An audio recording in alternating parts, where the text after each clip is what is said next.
It was a shape that symbolized life, but some impulse had made the Egyptians choose that shape for a tomb, the tomb of their king.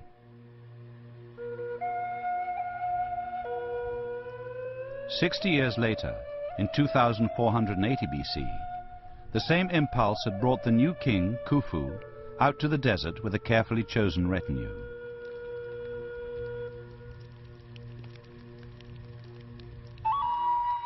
He was here to witness the first and most important ceremony of his entire reign.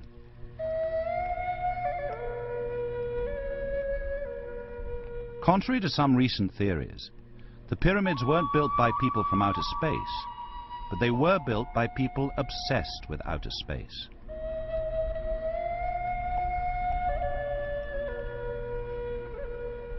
The Egyptians measured everything by the stars, their calendar, the Nile's flood, and they did so by noticing that the stars all moved. Everything in the night sky was in motion, everything but for one dark, still point.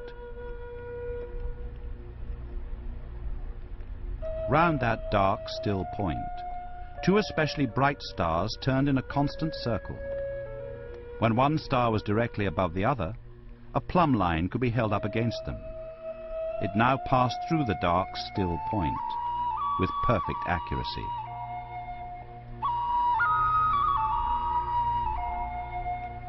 The single most important act in the building of the Great Pyramid had taken place before a stone of it was laid.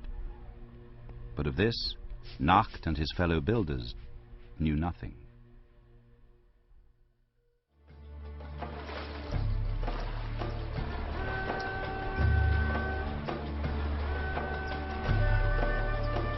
Seeing the stone steps had made me feel that we were nearing our destination, and suddenly the river was busy.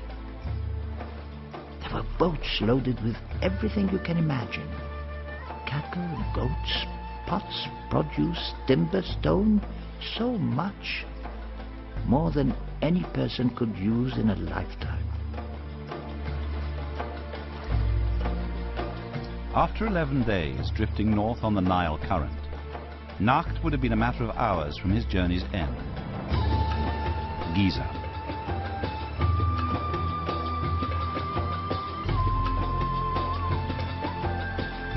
Today a busy suburb 10 miles to the south of Cairo, it was then a loose, rapidly growing settlement on the river's west bank.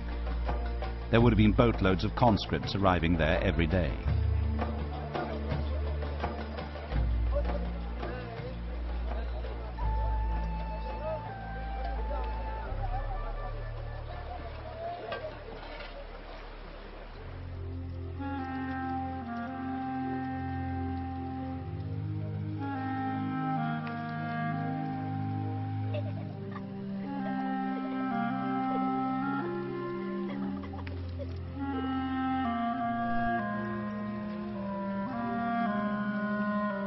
In a room at his Giza palace, Khufu's architects had long been planning to build the perfect pyramid. One that would dwarf all pyramids that had gone before or were to come after it. One that would remain the tallest structure on Earth until the Eiffel Tower was built in 1889. But first, they had to go back to basics.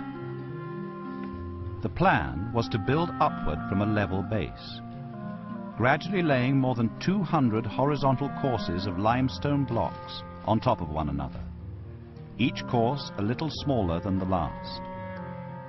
The theory was simple. Putting it into practice must have seemed almost impossible. Preparations had begun in the first year of Khufu's reign. On the Giza plateau high above, the site had been leveled and swept. Then specialist masons had laid out the pyramid base, a perfect square of finished limestone blocks. Within that square was a natural limestone outcrop, which other masons had already cut into regular steps to form the pyramid core.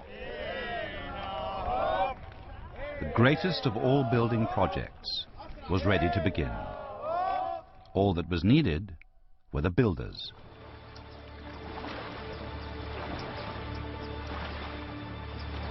None of us were singing now. We were close and we could sense it.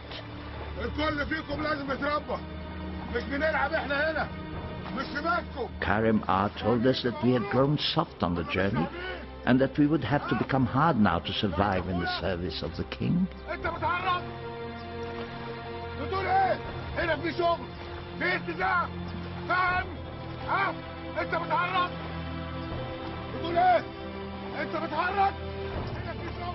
Late that morning, we arrived at Giza.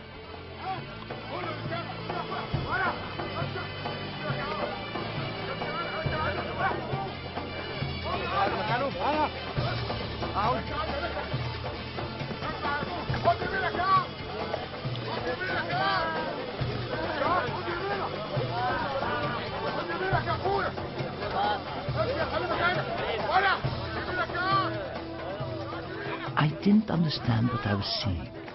How could I?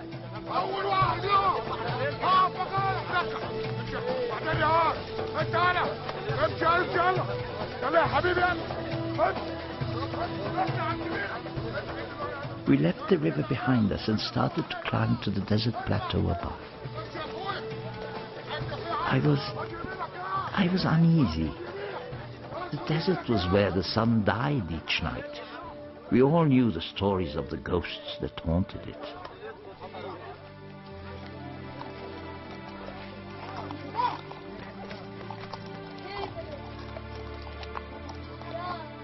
We'd been told there was a place for us up on the plateau near the end of a row of huts.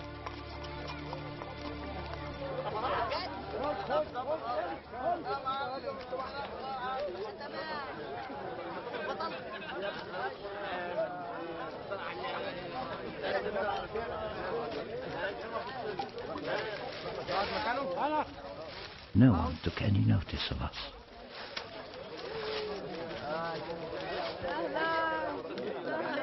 It turned out we had to share a reed mat on the ground.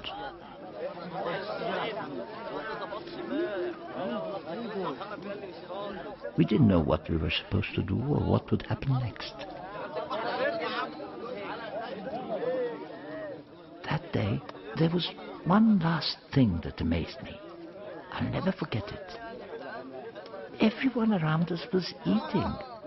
Fruit, bread, beer, you name it. And all brought to them. At home, everything we ate we caught or grew ourselves. Otherwise, we went hungry.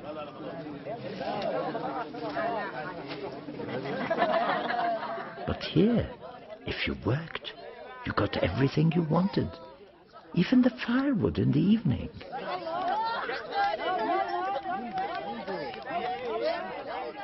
We had traveled 11 days and 11 nights to get to Giza.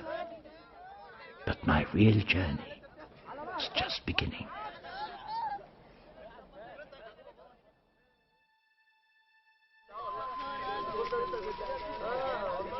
In the morning, we were roused just after sunrise. It was obvious we were going to have to earn our keep.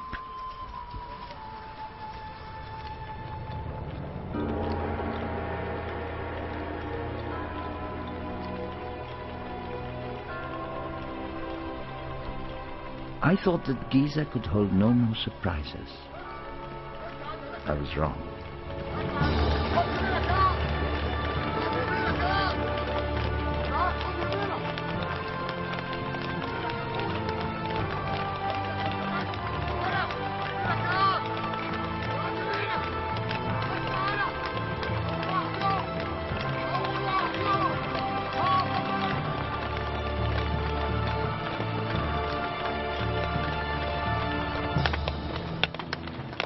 The thing I remember most clearly was the noise.